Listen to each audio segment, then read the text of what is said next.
Okay, today is the 9th of October. I don't know who I'm speaking to, but if you found this page, this message is for you. I'm a neuroscientist, a researcher for over 30 plus years. I specialize in trauma-informed care, early intervention, um, sociology, art sciences, and technology.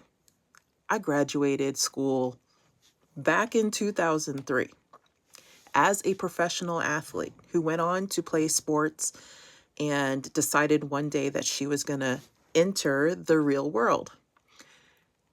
What that means is that I stopped playing professional sports because it was so humiliating. Um, and it was something where people glorified, but when you actually got into it, you were like, man, and now I see why the WNBA doesn't go too far, because women have to go through so much by people who do not mean well for them. And there's no regulation in that. And I say that with my full chest because there are a lot of women out here who have played sports and have done fantastic, but there's just a lot of women out here in general who have a unique gift and are never given the space and opportunity to do anything because people always try to crush us. We can't be crushed. Let's just be real. At least I can't. But anyways, I want to go back to what I was saying. I entered the workforce as a behavioral specialist. The only jobs that were available were CPS and teaching, which was insane to me. Of course, in the military, which I wasn't going to join the military. I just went through a rigorous program at a D1 college and university, which was great to me, by the way. So I entered the field. And after 30 years of being in this field, I left the field 6 years ago to start my own private practice, to start my own venture. I have not been back since.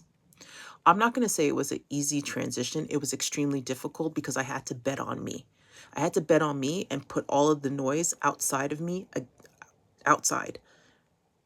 It is then when I found out the people that I loved did not or could not love me the way that I needed to be loved and would not allow me to expand and ascend the way that I needed to ascend. I left the United States, the Western world, with my family to live in Europe. I have been here for over 6 years. We are in such a better space.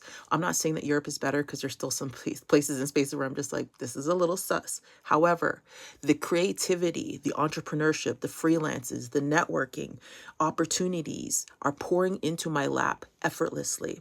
And it's not even me doing it, it's a higher source. But I say this all to say is to continue to put your work out there and make sure you're following your internal system rather than the other system. Okay?